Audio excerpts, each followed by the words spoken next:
let's sort of unpack some of this a little bit, if you guys don't mind, because it's rich. Both the Papua New Guinea story and the overall science story in Asia Pacific is this very rich story of, you know, how did we get here, right? We started in Palau, very soon afterwards became active in Indonesia and Papua New Guinea, the Solomon Islands. One of the things I think that is the signature for TNC, as you mentioned, is science. The first day on when I started almost 14 and a half years ago, I was put in charge of facilitating an eco-regional planning meeting. I had no idea what I was getting into, but by noon of that first day, I got it. I understood geospatial attribution of targets and fine filters and coarse filters, and that I think served us very well. That eco-regional planning, it helped us to understand the world and look from a geospatial perspective. Where are the important places? How do we work to conserve them all so that the ecosystem can hold together over time? And that we've done that basically in every place we work, right? We did the China blueprint. We've done all the ecoregions in the United States, big chunks of the ecoregions in Africa, Latin America, etc. And we've done it on the oceans as well. So the next step, and you mentioned this earlier, which is the new version of conservation by design, takes us into it sort of builds on that foundation. Can you describe it a little bit? I mean, from what I understand and the way I've been following and tracking the conversation is that we have this foundation of an understanding of the natural world and how the ecosystems hold together. And now we're taking on a different slice, essentially, a cross-section of the threats that we've identified and the big issues that impact the globe and people around the globe. And then attacking that in that same scientific way, very systematically and methodically. Is that a fair characterization, or yeah. how would you, No, absolutely. And I think one of the great strengths of conservation by design, as it was originally conceived, was this ability for us to speak a common language and talk consistently about the science that underpinned our work. And if you think the eco-regional planning you mentioned, it was sort of perfectly matched to our mission at the time, our 2015 goal and protecting habitats. And it was the case that we were making for why the places we worked in were the right places to work. Right. And it was a really robust case. We were saying this is our goal. The new conservation by design is sort of updating and matching our framework for science to the new mission, to something that's based around these global challenges. And a mission that's not based just on representative habitats, but about solving issues. And so the principles are still the same, that we want to have a very consistently across the organisation, a very strong scientific-based case for the things we're doing. Yeah. And that's what conservation by design is aiming to deliver. And as part of this refresh, see that the key components of the old conservation by design, if you think about it as with the spatial analysis, the eco-regional assessment, and conservation action planning, the equivalents of that in this new conservation by design are the theory of change. As I was saying, so why do we believe that the actions we're taking are going to lead to a particular outcome? What is the evidence that falls behind them? And what is the projected impact? So we're calling that strategy mapping, but how do it's part of making the case that the things we're doing are the right things to be doing by projecting what impact we could have. In some sense, it didn't change that much. And in fact, your example of working on essentially local protected areas and local fishing grounds and figuring out the connection between that protection and then the spillover effect. It's the same. You did that already. You're sort of 5 years ahead of the game in terms of the next steps of conservation by design. What was it that made you think, I need to go beyond this marine protected area approach and I need to understand the spillover effect? I think the qualitative study that we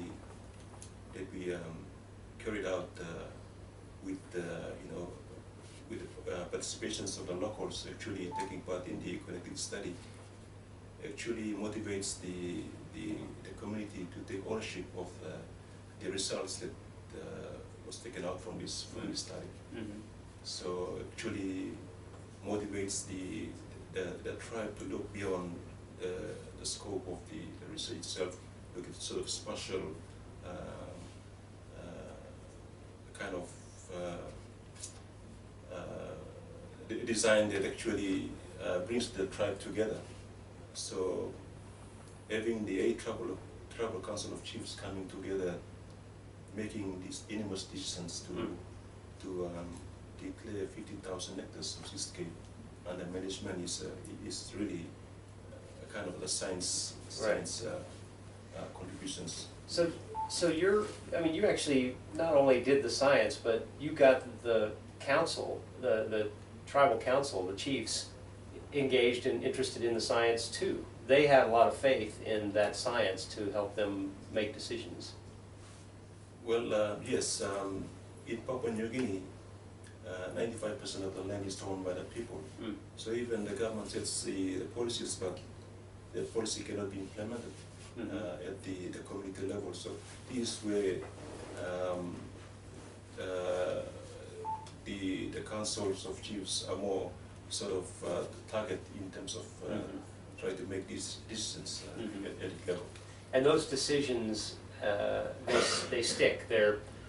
People respect those decisions. Yes, the council of chiefs are superior. They are decision makers in the community, not the government. Yeah, but the government will respect those decisions also, right? Yes, yes. One of the things that I saw in person that I was fascinated with about a year ago was the work in Papua New Guinea around participatory land planning and using 3D maps to have the participation of communities in that planning. And the way I understood it, and I just want to ask you if this is right or not, was this is a way for local people to assert their rights on land or waters versus the national government, which can sometimes come in and give away some of those rights through forest concessions or fisheries or the same. Is that the way it's going to be successful in Papua New Guinea? Is working with local people to help vest their land rights and water rights in a more informal process? Exactly. The participatory three-dimensional modeling is kind of a tool that actually captures the aspirations and the marginalized people, including men, women, the disabled, actually participate in contributing to the developments of the community. Yeah. So I think PE three-dimensional modeling is a good tool where we can continue to use to assist local communities in designing their plan in terms of work planning.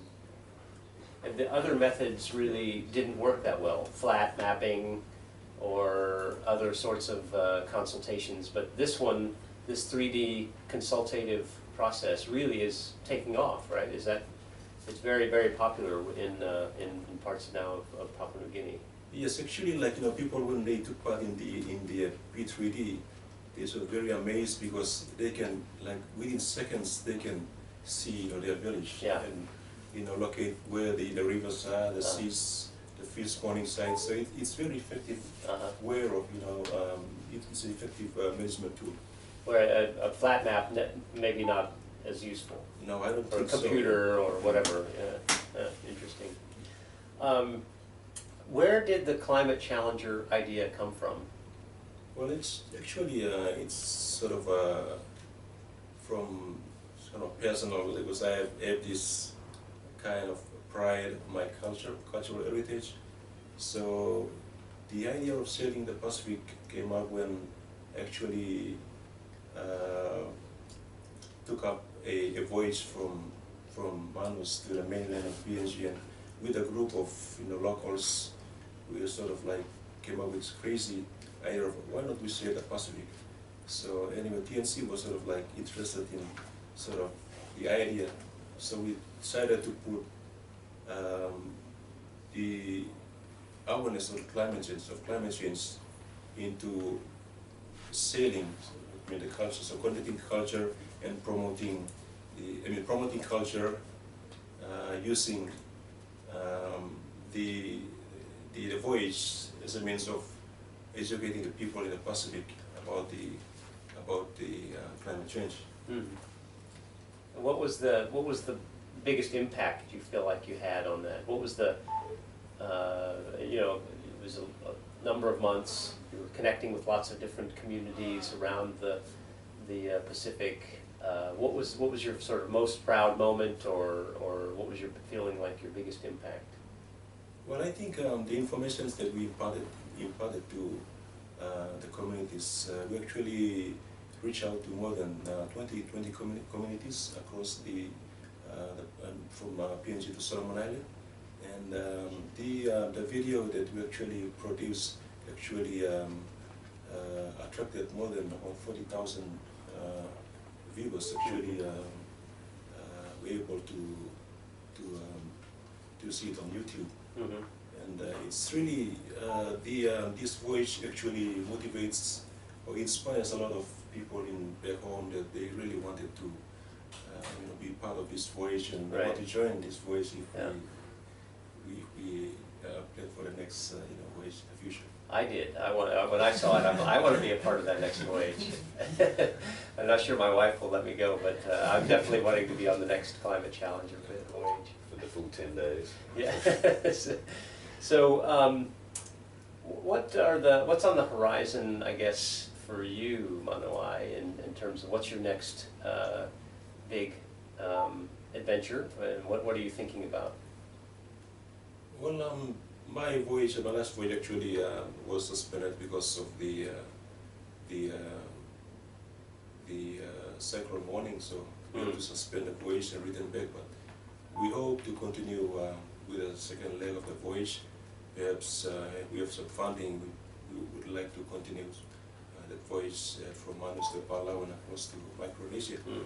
Continue with the idea of reaching out to community and giving awareness climate change. Yeah, great. Perhaps share some of the lessons that some of the adaptations, practices they are sort of practicing, and perhaps we can learn from them and exchange what we're actually doing at home. Oh, that's great.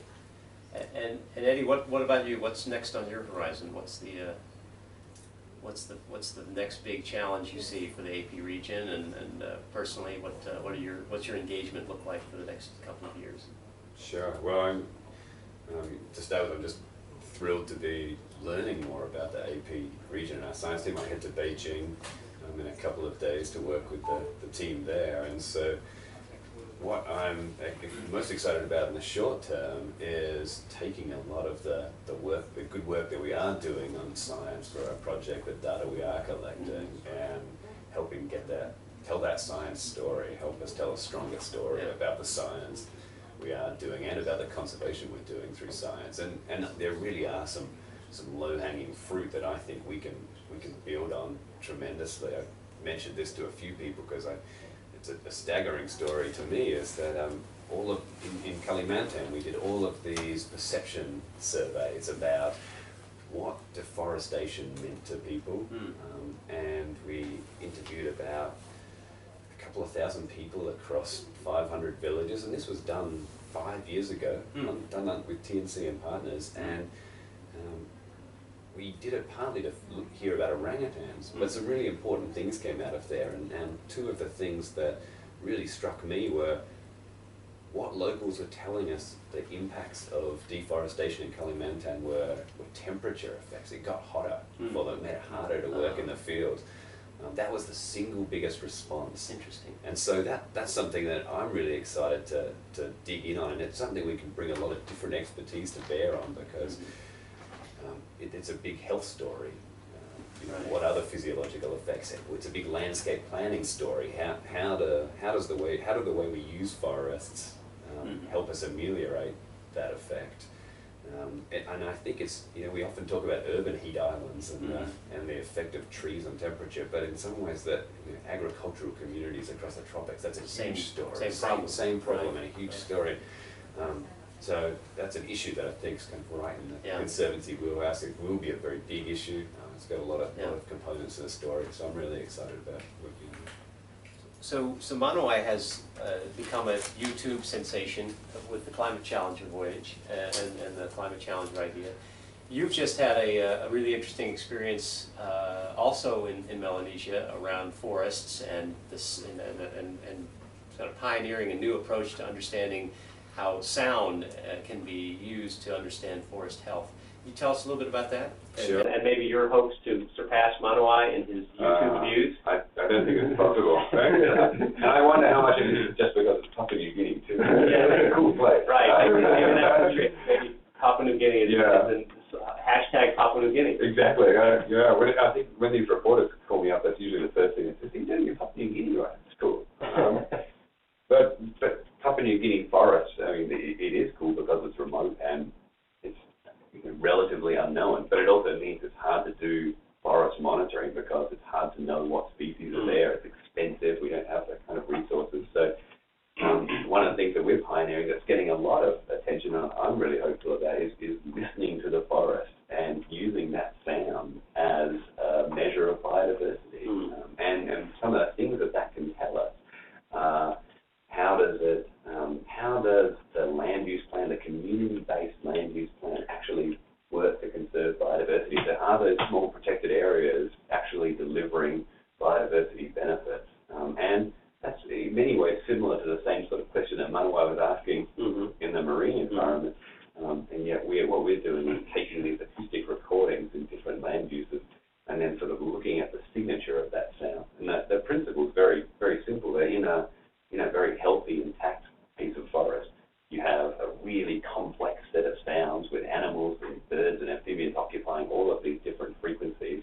And as you lose some of the species, you lose some of that sound, and we can and analyze that. And so it's a way that we can do sampling really cost-effectively, use it for evidence of the impact of our work, and we're working in the right places. And so I'm really hopeful that can help us answer other important questions about, say, our strategies around logging in Indonesia or about mining offsets.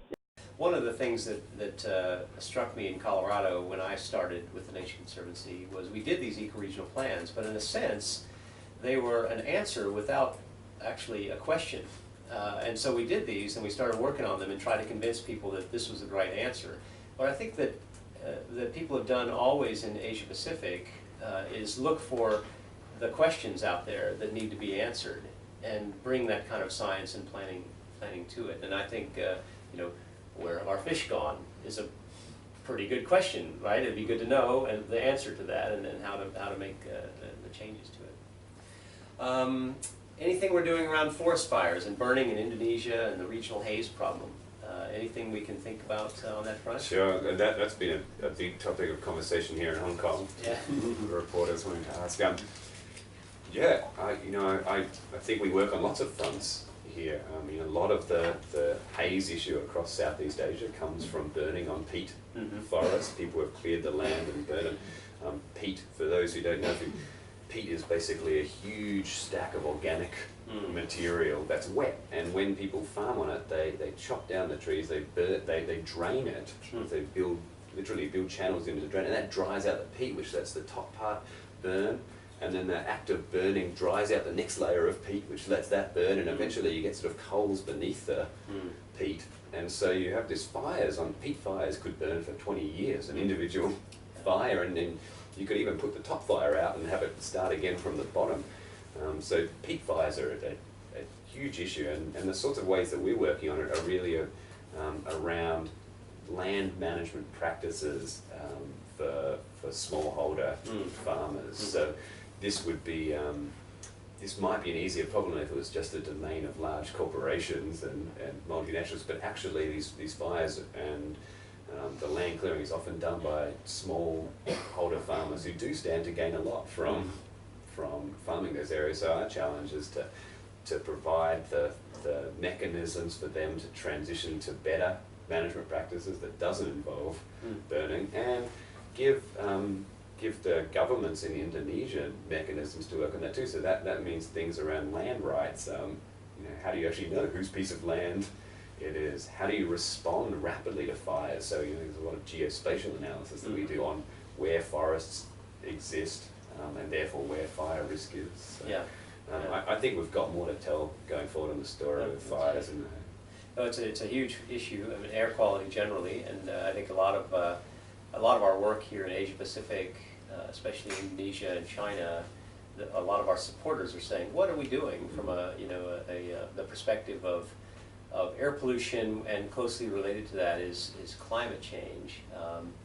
We've talked a little bit about the Climate Challenger voyage and Manuai's essentially trip across the Pacific to talk to people about how they can mitigate the impacts to small communities in low-lying island communities. What are the other contributions that our science, either in PNG or generally in the region, can make towards mitigating climate change? What role does the land sector have in the climate debate? Sure, and it's a uniting theme of a lot of our work across the region is a link to climate change. And I think on the mitigation front particularly, we're leading with science because we're doing a lot of the accounting that is showing what value you can get out of nature. And in some ways, it's this is also low-hanging fruit, because the best thing we can do to address climate mitigation, as in stopping climate change, is to keep forests intact. Yeah. And what we're working on is demonstrating to governments especially that we can do that. We can do that reliably, and we can do that in a way that also delivers human well-being benefits to communities and biodiversity benefits. And so I think a lot of governments and a lot of multinationals, agencies, bilateral aid agencies are looking for confidence that this can actually work, that there's a way to make sure this happens at a community level and that it truly delivers those benefits. And so that's where our science. Right. No, I think that's right. I mean, I think the adaptation work that you've done is a really critical thing. It's part of the thing we have to do, right? We have to deal with the effects. They are going to happen. But what's interesting too are the projects in, like for instance, China, where Dr. Zhang Xiaochuan has pioneered a forest carbon accounting methodology that includes, it's quite complex and technical, but they've pioneered a way of having multiple benefits to communities as well as to carbon capture. Similarly, Herlina Hartanto in Indonesia, working on the RED program, in Barau and East Kalimantan, and then I think that Northern Australia example of fire and changing the fire regime is fascinating. These are actually fairly simple fixes that deliver huge carbon benefit from a mitigation perspective. So it's some reason for hope, I think. Yeah. So how do we explain better this notion, this is the kind of question from the audience, this notion that, and I think you did a reasonable job of it earlier, that science differentiates us as a conservation organization. What's the best way, what's your best pitch? When you go and talk to the government, or when you go and talk to donors, Eddie, how do you talk about our science as a differentiator? Okay, well, yeah, and I do believe it's a differentiator, and the way I talk about it is that when we go into any project, we're basically making a commitment to a donor, to an investor, to a supporter, that we're going to use the best available knowledge to make sure we're doing the right thing. They're not going to pick up the paper one day or read another piece of literature and suddenly say, oh, hang on, why isn't the Nature Conservancy doing that? It's outdated work, and so it's staying on top of what is the currently scientific supported practice, but also giving confidence that we can track what's going on. There's a level of accountability that comes with being a science-based organization, and so science informs the decisions we make. it will never make the decisions. There's lots of reasons why we do Yeah. the strategy, but we at least know what Yeah. the science is, and that for me is Yeah. what it means to be a science-based organization.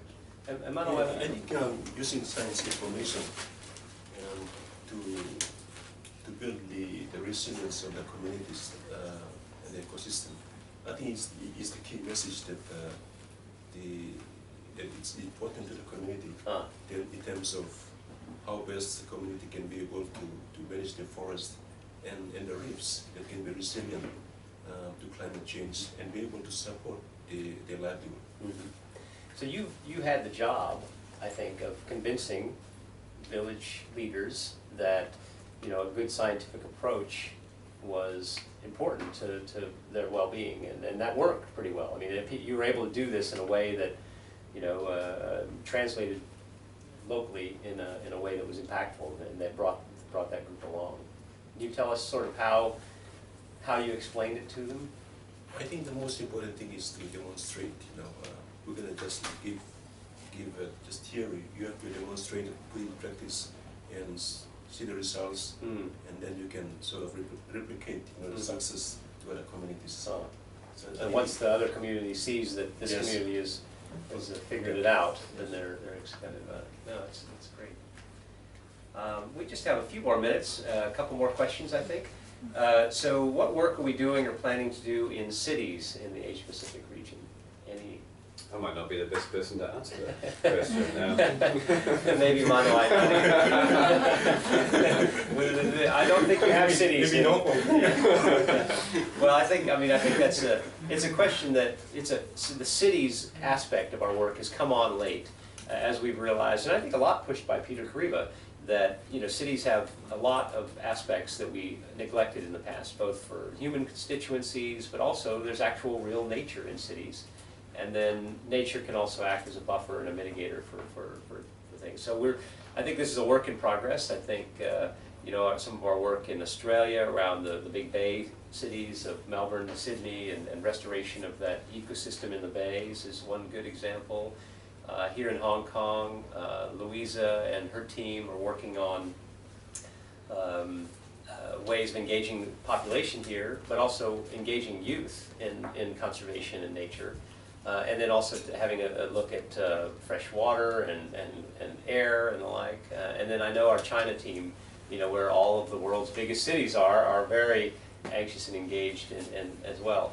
One of the newest projects for them is a urban preserve, a nature reserve in Shanghai. Shanghai is one of the biggest cities on the planet, almost 30 million people in the metropolitan area, and to have that kind of access, you know, to an open space, a wetlands preserve is kind of fun. But I think it's still a work in progress. So last question, and then we'll wrap up. So what's the coolest or most favorite project you guys have ever worked on? For myself, I think it's about connecting conservation into livelihood. For example, in Manus, we are working with the 8 tribal council of chiefs that actually declared 50,000 hectares of the seascape under management. But how does that seascape will actually help the community in terms of livelihood? So what we're trying to do is to look at the economic opportunities, how these seascapes can be able to contribute in terms of you know, able to sustain in the future people. So we are working on a project that the community, the tribal chiefs have come up with the idea of establishing a fisheries cooperatives. So the 50,000 hectares can be able to, you know, sustain the fishery. Yeah, no, that's great. Well, I saw that in person when you showed me we went from your village in Manus to the next village, which is not a fishing village. It was a farming village, and we traded fish for the farm goods, and it was a great experience for me to understand, you know, the sort of how not just the fishing village is dependent on the marine protected area, but also the other people on that island. Yes. It's a powerful lesson. The web of interdependency and the livelihoods that are tied up with nature. Any favorite, most important, coolest place you've been? You know, so a project in AP that I feel very fortunate to have had a chance to interact with early on in my career at TNC was the work we do in the Arnavans in the Solomon Islands. I think still to this day it's my favourite place that I've been with the Nature Conservancy, and that's quite a mature project, and so it's just a great one to go and see the impact that the Nature Conservancy has and feel you're a part of it in a really incredible part of the world. Right, yeah, that's great. Well, good. Let's wrap up. I'm happy to have you guys here. Just by way of explanation, Eddie and Manuai recruited them to participate in a marathon, a trail marathon that's happening tonight on the full moon in one of Hong Kong's wild places, so they are. I don't know if they know what they got into, but they're here and they're excited, I think, and we're all going to basically head off tonight, this evening, and run all night long on trails for 43 or 30 kilometers, and hopefully we make it to the end of the race by the time of the sunrise. So that, and the nice thing about this, the reason why we're doing this is that Christina and Louisa and her team, their team here in Hong Kong, have managed to get this very prestigious event here in Hong Kong to sponsor us as the Nature Conservancy, and we stand to raise quite a bit of funding for our work. So it's all for a good cause, and you can go on my Just Giving page if you want to make contributions. I'm neck and neck with Rob Morrison, who is our Asia Pacific Council member. He and I are trading the lead in terms of the team. So I don't want to show him up, but just saying. So thanks very much for joining us. We'll do this again next month, and hope this has been valuable and useful. Thanks.